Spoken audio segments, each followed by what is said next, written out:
And we are back with the fourth segment of the GSMC Basketball Podcast presented by the GSMC Sports Network. And in this fourth segment, I'm just going to give a quick update on Kristaps Porzingis and his injury because Brad Stevens recently mentioned this. Well, not really mentioned this, but he recently told reporters some rather optimistic news for all of you Boston Celtics fans. I'm sure TJ is out there watching. Maybe he's not even watching, but I'm sure he'll watch soon and be like, yeah, let's go, Kristaps, championship number 2, all that enthusiasm, right? And Brad Stevens, he told reporters on Tuesday that the veteran forward is, quote, very optimistic. And he also has this other quote saying, we're very pleased with where he is and maybe a little surprised.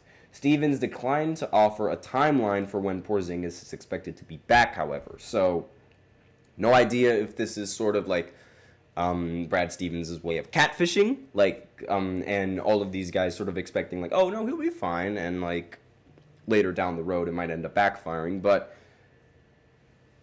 assuming that if there is no timetable on when he's going to return, I wouldn't really be that optimistic. But again, that's just me because timetables, and I feel like timetables are a very essential part in terms of injuries and updates. And if you can't really give one, then I don't really feel like you should go off and saying like we're very pleased with where he is. And I mean, at least to the media, right? Because like not giving a timetable looks a little bit weird because it's like, okay, you're surprised at his progression, then give us a timetable, right? So, midday through the 2024 NBA Finals, the Celtics announced that the 7'4" Latvian suffered a torn retinaculum, excuse me if I completely messed up that word, allowing dislocation of the posterior tibialis tendon. Again, I'm not a doctor, so forgive me if I completely botched all of those names. The human body was never really, I mean, I know I am a human body, but that wasn't really a strong subject for me in classes. So forgive me if I completely mess up the pronunciation of these words. Again, I am not a doctor. So I'm just reading the quote of what the other doctors are saying. And while he did suit up in the series for Game 5 and clinch the series, he was clearly less than 100% and only played 16 minutes in this matchup. And, I mean, it doesn't really matter because the Celtics, they have a very, very dominant team, and they have a very dominant starting lineup. Not to mention they already have a veteran who comes off the bench in Al Horford. Not only is he a fantastic three-point shooter, but surprisingly, he's still a very decent defender given his age. And again, still brings value and fills in the role that you need so that way Jaylen Brown, Jason Tatum, and Drew Holiday, Derek White, they all can operate rather efficiently, not having to worry about giving the ball to Kristaps all the time. Like, you can make an argument that, I mean, the team could possibly play better with Al Horford given the experience that the team has playing with Al Horford as opposed to Kristaps. But that is a completely different conversation. I'm not saying that Kristaps isn't talented whatsoever. I'm just saying that the lineup that they have with Al Horford at center could still legitimately work. And so, according to ESPN's Ramona Shelburne, the expectation is sometime in December. This is what Stevens said. Pardon me, I misread the statement. And the expectation is sometime in December, he said to ESPN's Ramona Shelburne about when he should make his season debut. But I'm feeling really good, and I'm working towards hopefully playing earlier than that. Oh, wait a minute. This is actually Kristaps saying this. I'm so sorry for that. And again, the way that they word these quotes on Bleacher Report is really annoying. But yeah, so this is sort of his expectation. Obviously, Brad Stevens, he did not give a timetable for this, so maybe Kristaps is just being optimistic, but we'll see about that. So his injury is the biggest variable for the Celtics in their repeat bid since they return the bulk of their last year's squad. So they're far from the end of their championship cycle as well, with stars like Jason Tatum and Jaylen Brown both in their respective primes. But not having Porzingis for the first few months is not ideal. Obviously, it's not going to be ideal. However, and his injury, it only really adds to the long-standing concerns about his durability, which is a thing that he's had a problem with recently.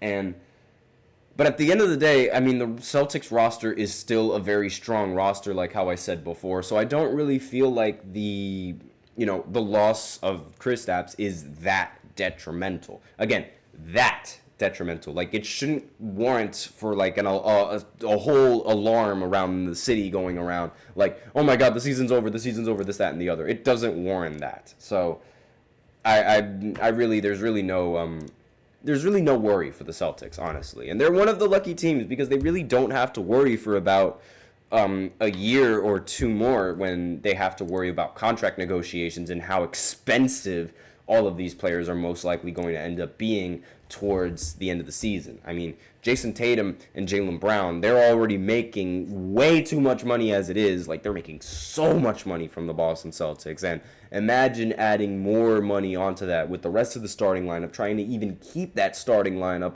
alive and their championship hopes alive. Like, it's really going to be, that second apron is a killer. And again, this could also completely change, assuming that Jeff Bezos ends up purchasing the Boston Celtics. I have no idea if those talks are actually legitimate or if that's even going to happen, but there is a chance that it could. And if they do, and maybe he's willing to actually pay that luxury tax because he has so much money, who knows? Guy's practically Scrooge McDuck.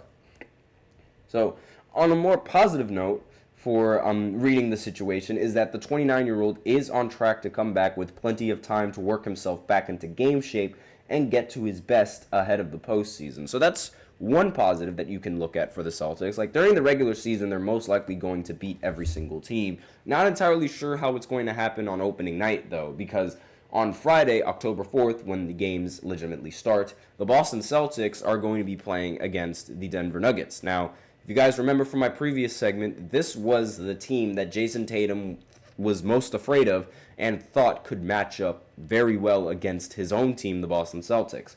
And once the Denver Nuggets got eliminated from the postseason, that was allegedly when Jason Tatum said that he knew that they were going to win the championship. So, and seeing as Denver was able to beat the Boston Celtics twice in the regular season, I wouldn't be surprised if they're able to do the job again. And I wouldn't be surprised that if they had made the finals, that they would be able to do the job again in 5 games at the very least. Or, honestly, the series might go to 6 if it was Denver against Boston. But that's the injury report for Kristaps Porzingis. Again, not really much that you need to worry about because, I mean, you are the Boston Celtics, and the Celtics are just a strong team overall. Losing Kristaps, who is arguably, I mean, during the regular season at least, losing Kristaps, who was arguably one of the least valuable players in their 5-man starting lineup. Again, it's really difficult to scale exactly, like, I mean, Jaylen Brown and Jason Tatum, definitely 1 and 2, without a question about that. You can order them in whichever way you want, doesn't matter.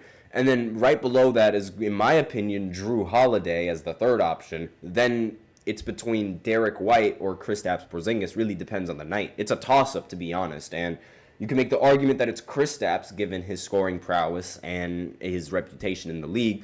Or you can make the argument that it's Derek White, who has been turning into a rising star in the NBA in the system that the Boston Celtics are running. Like, he literally just straight up took off his hair, put it under his chin, wear it as a beard, and ever since he went bald, he's just like ascended almost. It's like Michael Jordan when he went bald, or Kareem when he went bald. He just ascended into, and even Kobe when he went bald, just ascension into greatness. And it's like it's not common. I mean, it is pretty common for a great basketball player to be bald.